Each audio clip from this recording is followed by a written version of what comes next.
Ẹ káalẹ́ o. Ẹ jọ̀ọ́ mò ń béèrè Yakub. Yakub. Báwo lẹ ṣe wá sójú ẹ báwo ló ṣe yẹ ká pè é? Baba Yakub. Bàbá Yakub torí pé kíni? Torí pé Yakub l'àgbàlagbà. Yakub l'àgbàlagbà. Ẹ ṣeun ẹ má bínú. Ó dáa. Bàbá Yakub ṣẹ́yìn ni bàbá Yakub. Ẹ káalẹ́ o. Ẹ ṣeun fún àǹfààní tẹ́ ẹ fún wa yìí ẹ ṣé o. Kò tọ́pẹ́. Ẹ ṣeun. Ẹ dákun mo gbọ́ pé nínú èdè Yorùbá wọ́n ní àwọn ọ̀rọ̀ kan ń bẹ tí wọ́n ń pè ní àfiwé. Ǹjẹ́ ẹ mọ̀? Àmọ́ bàjẹ́. Ẹ mọ̀ bàjẹ́?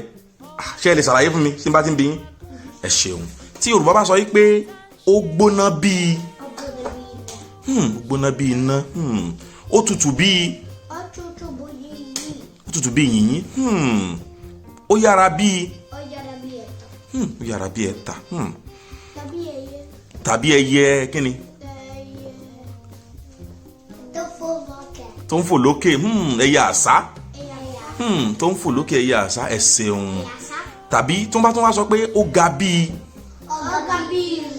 ó ga bíi ilé. Ẹ ṣeun. Ó rí roboto bíi táyà ọkọ̀, ó rí roboto bíi táyà ọkọ̀. Ẹ ṣeun. Ó tóbi bíi ẹja búmbútẹ́. tóbi bíi ẹja àbùnbùtán. Ẹ ṣeun. Ó lọ́ra bíi ó lọ́ra bíi ìjàpá. Kí ló dé tó fi lọ́ra bíi ìjàpá? Kí ló dé tí wọ́n fi sọ pé ìjàpá lọ́ra? Wọn kì í sáré. Ẹ ṣeun. Ìjàpá ò kì í sáré. Yóò dáa fún yín. Ẹ ṣeun.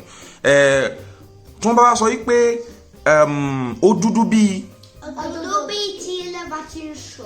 ó dúdú bíi tílẹ̀ bá ti sú. Nísìnyí ilẹ̀ ti sú. Dúdú. Ẹ ṣeun. Tó bá sọ yìí pé ó ya onímọ̀tara ẹni nìkan bíi kíni?